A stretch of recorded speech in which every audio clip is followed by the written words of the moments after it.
Dear students of class 10th, welcome in SNS maths class.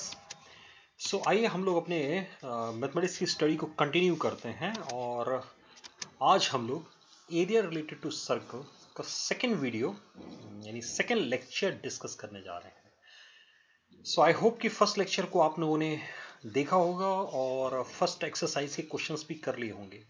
First lectures पे हम लोगों ने फर्स्ट एक्सरसाइज जो है एनसीईआरटी की उसको सॉल्व किया था। सो आज हम उस टॉपिक को और आगे कंटिन्यू करेंगे। मोस्टली कोशिश कर रहे हैं कि इसको हम लोग 4 लेक्चर में इस टॉपिक को कंप्लीट करेंगे, एरिया रिलेटेड टू सर्कल्स, तो जिसमें से आज ये सेकंड लेक्चर है। यहाँ पर हम लोग एरिया ऑफ सेक्टर, देखिए जैसे नेम है ना टॉपिक का कि एरिया रिलेटेड टू सर्कल्स, तो भाई सर्कल का तो एरिया का फॉर्मूला हमें पता है, हम उसके सरकमफ्रेंस का फॉर्मूला जानते हैं। तो अब एरिया रिलेटेड टू सर्कल का और क्या मीनिंग है? सो एक्चुअली जो हमारा सीबीएसई सिलेबस है उसमें हम लोग सेगमेंट और सेक्टर, ये दो और चीजें क्या करेंगे इसमें डिस्कस करने जा रहे हैं। सो आइए हम लोग स्टार्ट करते हैं area of sector and segment. But before we start this sector and segment, पहले थोड़ा सा रिमाइंड करें कि सेक्टर और सेगमेंट होता क्या है। सपोज एक सर्कल है और इस सर्कल के सेंटर ओ से मैंने 2 रेडियस ए और बी ले लिया। अब ये जो दोनों रेडियस के बीच का जो पोर्शन है, ये जो दोनों रेडियस के बीच में जो पोर्शन बन रहा है, ये वो पोर्शन है that is between the 2 radius and the arc, यानी सेंटर से हमने जो 2 रेडियस ड्रॉ किए उसके और आर्क के बीच में ये जो पोर्शन बन रहा है, this portion is known as sector. इसी को क्या कहते हैं? इसको हम लोग सेक्टर बोलते हैं। यहां ओ क्या हो गया? सेंटर हो गया। और ये जो एंगल है, suppose this is the angle theta, तो ये हो गया angle at the centre by arc A B. Now अभी क्या हमने कॉर्ड ए बी ज्वाइन करके, कॉर्ड ए बी ज्वाइन करने के बाद ये एक नया पोर्शन बना है जो कॉर्ड और आर्क के बीच में है, और इस सेकेंड पोर्शन को हम लोग सेगमेंट बोलते हैं। ओके, सो एक हमारा क्या हो गया? सेक्टर और एक सेगमेंट। और हम इस पूरे टॉपिक में इन्हीं दोनों के एरिया के बारे में बात करेंगे, सेक्टर का एरिया और सेगमेंट का area. So one by one start करेंगे। First we talk about the area of sector and then we switch to area of segment पे। सो आई होप आपको क्लियर हो गया होगा कि सेक्टर का मीनिंग क्या है और सेगमेंट का मीनिंग क्या है। अगर सेगमेंट जो है, मतलब सेक्टर में से हम इस ट्रायंगल के एरिया को माइनस करते हैं तो हमें सेगमेंट मिल जाता है। Okay, this we know. So let us start with our topic. हमने क्या किया कि एक डायग्राम कंप्लीट कर लिया है जिसमें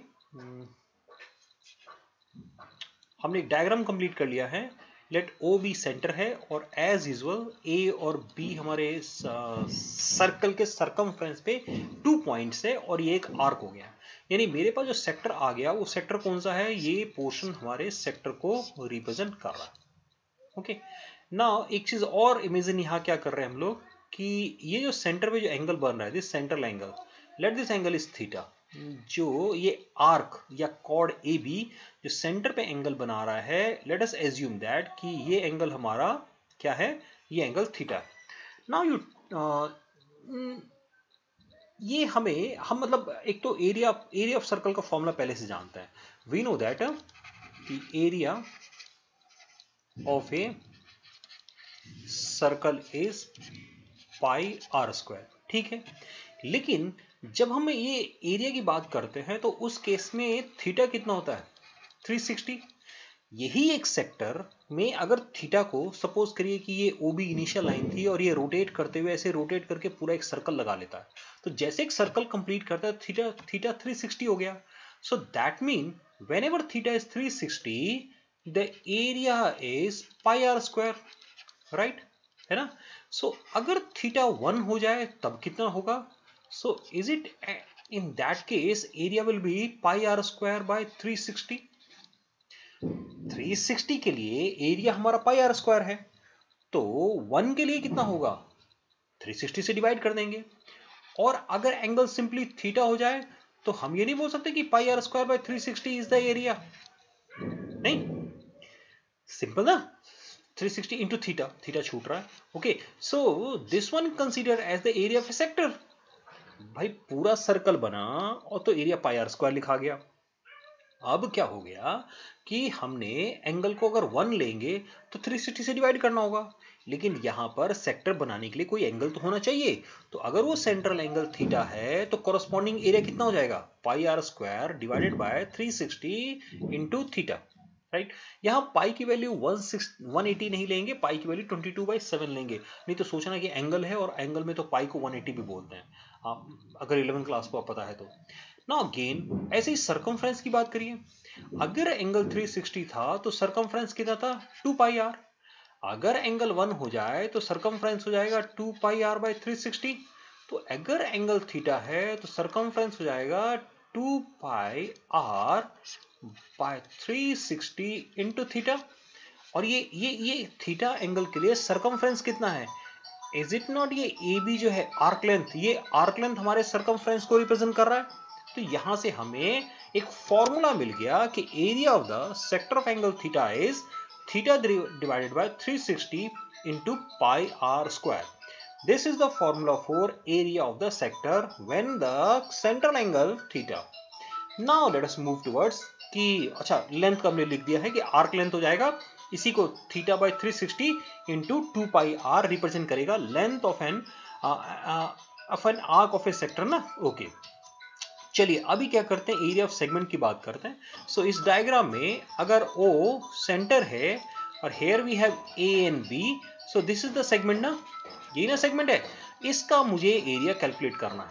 सो can I write like this कि एरिया ऑफ सेगमेंट जो है, नाउ एरिया ऑफ सेगमेंट क्या हो जाएगा, now it is area of sector minus area of triangle. Okay area of sector कितना था, वो था theta divided by 360 into pi square minus area of triangle O A B, है ना, ये एंगल अभी थीटा। अब एक प्रॉब्लम रह गई कि इस ट्रायंगल का एरिया कैसे कैलकुलेट किया जाए, है ना, area of triangle O A B कैसे कैलकुलेट करेंगे। चलिए थोड़ा सा इस ट्रायंगल के एरिया पे आए अगर कैलकुलेट करना है ना, इस क्योंकि अभी जो मेन प्रॉब्लम हमारी इस टॉपिक का रह जाएगा वो हो जाएगा कि एरिया ऑफ ट्रायंगल कैसे कैलकुलेट करेंगे। नाउ यू सी ये दोनों साइडें कैसी हैं भाई, इक्वल।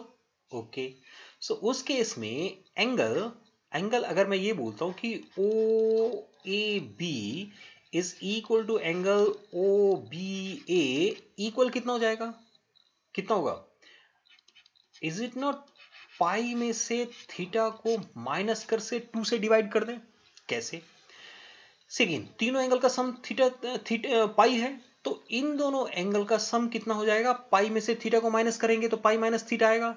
और क्योंकि ये दोनों एंगल इक्वल है तो हम लिख सकते हैं ना पाई माइनस थीटा बाई 2, यानी that mean pi by 2 meaning 90 degree minus 90 minus theta by 2, ये एंगल हो गया।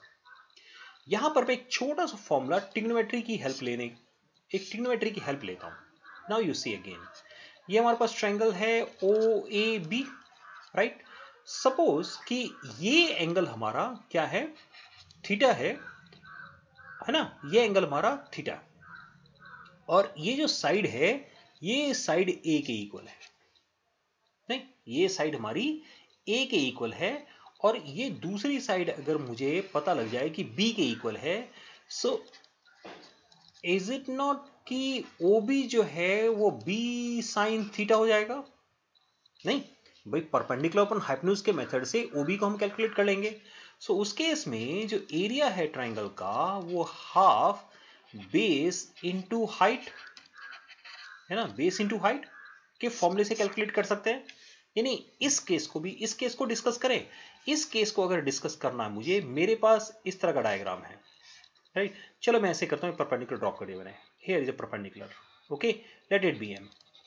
ये रेडियस आर है, ये तो पता है हमें ना, ये 90 है, ये एंगल भी पता लग गया। सी ये भी एंगल पता है ना, ये एंगल कितना है, ये एंगल आप कह सकते हैं कि थीटा बाई 2 है, लेकिन क्योंकि ये थ्योरम हमने भी नहीं पढ़ा है तो हम उसको यूज नहीं करेंगे, हमें ये एंगल पता है। तो इस एंगल के ये सामने है साइन, तो अगर मैं क्या कैलकुलेट करता हूं फॉर दिस एंगल, इस एंगल के लिए ये एंगल है 90 minus theta by 2। So now you see what about sine लेकिन वन मोर थिंग, जब हम इसको एरिया को कैलकुलेट करने जाएंगे, सो व्हाट वी नीड, हमें तो ये भी चाहिए ना, हमें तो ये भी नहीं पता है, so that mean we are going to calculate both these two, ये दोनों ही मुझे कैलकुलेट कर रहे हैं, राइट। सो इस आर की हेल्प से अगर लिखने जाएंगे, सो क्या मैं ये लिख सकता हूं कि ओ एम जो है वो आर, ये ओ एम परपेंडिकुलर है ना, साइन 90 माइनस थीटा बाई 2, और ये ए एम जो है ये R cos 90 minus theta by 2। अब कंप्लीमेंट्री एंगल फॉर्मूले से हमें पता है, तो हम ओ एम को लिख सकते हैं आर कॉस थीटा, और हम ओ एन को लिख सकते हैं आर साइन थीटा न, theta by 2, theta by 2, sorry theta by 2, यहाँ थीटा बाई 2 है। सो इसका मतलब एरिया ऑफ ट्रायंगल क्या आ जाएगा, इस ट्रायंगल के area half base A M, A M ना, ए एम, और ए एम कितना है, ए एम है आर साइन थीटा बाई 2, और ओ एम कितना है आर कॉस थीटा बाई 2, यानी 1/2 r square sine theta by 2 cos theta by 2 हो जाएगा। ये वैल्यू यहां एरिया ऑफ ट्रायंगल में पुट करके काम चला सकते हैं। Sine theta by 2 cos theta by 2 जो है, एक फॉर्मूला भी होता है 2 sine theta by 2 cos theta by 2 sine theta के इक्वल होता है। तो यहां से अगर हम इस हाफ को 1/2 को 1/4 कर दें आर स्क्वायर, तो हम यहां साइन थीटा भी लिख पाएंगे, राइट। सो इसका मतलब एरिया ऑफ ट्रायंगल के लिए हमने एक अलग से एक फॉर्मूला ड्राइव कर लिया है ना। आई होप कि area of triangle, how I have calculated this area of triangle, ये थोड़ा क्लियर हो गया होगा। सी इसमें हमने थोड़ा सा क्या किया है कि first we have taken the help of trigonometry, हमने ट्रिग्नोमेट्री की हेल्प से कैसे लिखते हैं वो यहाँ पर लिखना पहले सीख लिया, एंड देन आफ्टर दैट उसकी हेल्प से हमने ये एरिया को कैलकुलेट किया है। सो आई होप ये क्लियर हो गया होगा। थोड़ा सा ध्यान रखना है कि अगर आपको हाइपोटेन्यूज पता है तो परपेंडिकुलर क्या होता है, हाइपोटेन्यूज इनटू साइन, बेस क्या होता है, हाइपोटेन्यूज इनटू कॉस। चलिए, तो अभी इस फॉर्मूले का थोड़ा एप्लीकेशन देखा जाए, यानी जो फॉर्मूला हमने स्टडी किया है, हम क्यों नहीं इस फॉर्मूले से रिलेटेड कुछ क्वेश्चन देखें। जैसे सिंपल सा question, find the area of a sector of a circle with radius. क्या करना है, जब भी इस तरह के क्वेश्चन करते हैं, क्वेश्चन बहुत सिंपल होते हैं भाई, है ना, मेरे हिसाब से तो हमने रेडियस लिख लिया, एंगल उसने दिया हुआ है, एंगल लिख लिया, उसने कहा एरिया ऑफ सेक्टर, तो हम लिखेंगे एरिया ऑफ सेक्टर, और एरिया ऑफ सेक्टर का फॉर्मूला कितना होता है वो याद कर लीजिए कि थीटा को 360 से डिवाइड करके, और जब सेक्टर की बात करेंगे तो एरिया ऑफ ए सर्कल लिख देना, यानी यहाँ थीटा 60 हो गया, ये 360 हो गया, ये पाई है, और आर मतलब 6 का स्क्वायर 36, ये जीरो भी कैंसिल करने के काम आएगा, 36 भी कैलकुलेट करने के काम आएगा, 6 पाई सेंटीमीटर स्क्वायर, यूनिट लिखना नहीं भूलना है, सेंटीमीटर तो स्क्वायर सेंटीमीटर या और सेंटीमीटर स्क्वायर हमारा एरिया का यूनिट हो जाएगा। पाई की वैल्यू को अगर एग्जाम में 22/7 गिवन है तो 22/7, और अगर 3.14 गिवन है तो 3.14 पुट करके कैलकुलेट कर लीजिए। जैसे ये second question, find the area of a quadrant of a circle whose circumference is this. Find the area of a quadrant of a circle. See again, क्योंकि हम सेक्टर की हेल्प से कैलकुलेट कर रहे हैं, तो क्वाड्रेंट जब बनाते हैं तो थीटा कितना होता है, थीटा उस केस में 90 डिग्री होता है। तो एरिया ऑफ क्वाड्रेंट क्या आ जाएगा, एरिया ऑफ क्वाड्रेंट हो जाएगा 90/360 into pi are square, that is 1/4 pi are square. यहां ध्यान रखना है 1/4, एक्चुअली क्वाड्रेंट क्या होता है, सर्कल का 1/4 होता है, तो सीधे हम सर्कल के एरिया को भी 4 से डिवाइड कर सकते थे, लेकिन मैंने इसको सेक्टर से कनेक्ट कर दिया है। अब circumference, so we know that area of a circumference of a circle is 2 pi r which is given as 22, okay 2।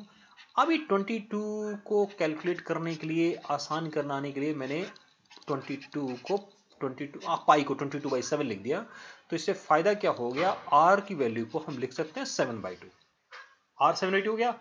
Now area of a quadrant का लिख देते हैं, एरिया ऑफ क्वाड्रेंट कितना होगा 1/4 पाई 22/7 इंटू आर स्क्वायर 49/4 7। बस जो थोड़ी बहुत कैलकुलेशन बची हुई है वो आपके लिए छोड़ देता हूं मैं, है ना। ये 2 से कैंसिल किया, ध्यान रखना है 2 से ना। सो नाउ 77/8, थोड़ा कैलकुलेट और करना हो तो और कैलकुलेट करके आंसर को लिख देना है। See all these questions are very simple. जैसे ये था, the length of a minute hand of a clock is 14 centimetre, यानी वो जो क्लॉक जो सर्कल को रिप्रेजेंट कर रहा है उसका रेडियस हो गया ये। Find the area swept by the minute hand in 5 minute. तो ये 5 मिनट में अब एरिया बताना है, तो जो जो स्वेप्ट करेगा वो सेक्टर होता है, तो 5 मिनट में कितने सेक्टर का एरिया आएगा ना। सो सी नाउ, अभी हम ये बोलते हैं कि 3 यानी टोटल आप जब 60 मिनट हैंड चलता है तो कितना एंगल स्वेप्ट करता है, वो 60 डिग्री का एंगल स्वेप्ट करता है। तो 1 मिनट में कितना करेगा, 1 मिनट में जो एंगल बनाएगा वो 360 बाय 60 दैट इज 6 डिग्री का होना चाहिए। तो 5 मिनट में कितना बनाएगा, सो इन 5 मिनट्स वो 6 इंटू 5 यानी 30 डिग्री का एंगल बनाएगा। सो एक्चुअली जब हम क्लॉक का एरिया की बात कर रहे हैं, क्लॉक के एरिया की बात कर रहे हैं, कौन सा, जो 5 मिनट में स्वैप करेगा तो वो 5 मिनट में वो 30 डिग्री एंगल घूम जाएगा। तो यानी अभी हमें एरिया ऑफ सेक्टर कैलकुलेट करना है और उस एरिया ऑफ सेक्टर के लिए एंगल को हमें 30 रख देना है, फॉर्मूले में 360 अपनी जगह आएगा और पाई के साथ हम आर का स्क्वायर कर देंगे। 12 ना 120 नहीं भाई, 12 से 200 पहले कैंसिल हो जाएगा। So it is pi 14 square by 12। Now I am leaving the calculation for you. See अब इन सभी क्वेश्चनों में क्या है भाई, पाई को 22/7 लिखेंगे, 12 ऑलरेडी है, ये 14 को 2 बार लिख देंगे कैलकुलेशन के लिए, इसको फिर 2 लिखेंगे, अभी और कुछ कैलकुलेशन हो सकता है। यस, ये 2 से 6 आ सकता है, अभी और कैलकुलेशन हो सकता है, तो ये 2 से 7 हो जाएगा, ये 2 से 3। That mean you have to do the calculation only to get your final answer. चलिए एक और देखते हैं। एक chord of a circle is 10 centimetre. Okay, ये दिस इज डिफरेंट वन ना। क्या कह रहा है, एक सर्कल में, एक सर्कल के लिए अंदर उसका कॉर्ड जो है वो 10 centimetre and subtend A right angle at the centre. और क्या कर रहा है कि ये सेंटर पे जो एंगल बना रहा है ये एंगल 90 डिग्री है। Find the area of corresponding minor segment and major sector. ओके, माइनर सेगमेंट मीनिंग इसकी बात कर रहा है, एंड मेजर सेक्टर मतलब ये जो बाहर का ब्लैंक पोर्शन आपको नजर आ रहा है यहां से यहां तक, इसको कैलकुलेट करने के लिए कह रहा है। ठीक है, हम दोनों सेक्टर और सेगमेंट ये वाला कैलकुलेट करके सर्कल से माइनस कर देंगे। सी अगर इस क्वेश्चन में इवन एरिया ऑफ सर्कल भी पूछा गया होता तो क्या लिखते, pi into 10 square, 10 square meaning 100 पाई। ठीक है, now A okay, a chord of a circle of radius 10 centimeter subtend a chord of a circle of radius 10 centimeter। ये रेडियस हमारा क्या है, 10 सेंटीमीटर है, right angle at the centre. तो हमने area of circle calculate कर लिया। अभी आते हैं क्वेश्चन पे हम अपने, पहले हमने क्या किया, एरिया ऑफ सेक्टर की बात की, कौन सा, area of minor sector. So minor sector क्या हो जाएगा, एरिया ऑफ माइनर सेक्टर क्या होगा, theta by 360 into pi are square.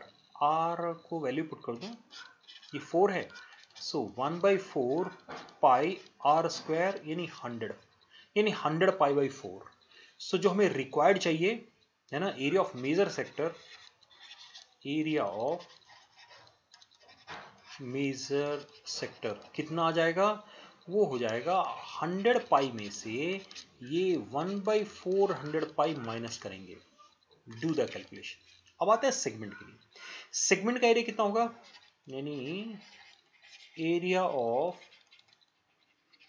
Minor segment क्या होता है, वो area of minor sector which is 1/4 pi into 100। इसमें से क्या माइनस करना है, इस ट्रायंगल का एरिया। अब जरा ध्यान देना है, ये 10 रेडियस है, ये 10 रेडियस है और ये 90 है, इसका तो ये 10 बेस और ये 10 हाइट की तरह काम करेगा, तो हम एरिया लिखेंगे half base into height.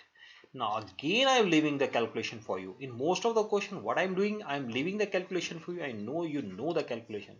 I know you know the calculation है, आपको कैलकुलेशन क्योंकि आता है तो क्या करेंगे, आप कैलकुलेशन करेंगे और सीधे अपने आंसर तक पहुंच जाएंगे।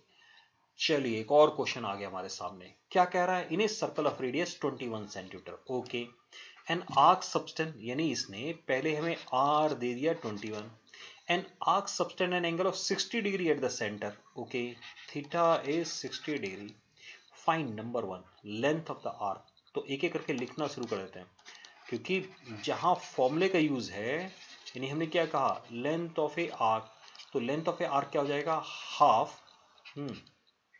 हाफ, हाफ कहां से भाई, हाफ नहीं ना, नहीं, क्या करना है लेंथ ऑफ आर्क के लिए, थीटा बाय 360 इंटू सरकमफ्रेंस। जब लेंथ की बात करेंगे तो सरकमफ्रेंस लिख देना है, और जब सेक्टर की बात करेंगे तो रेडियस लिख देना।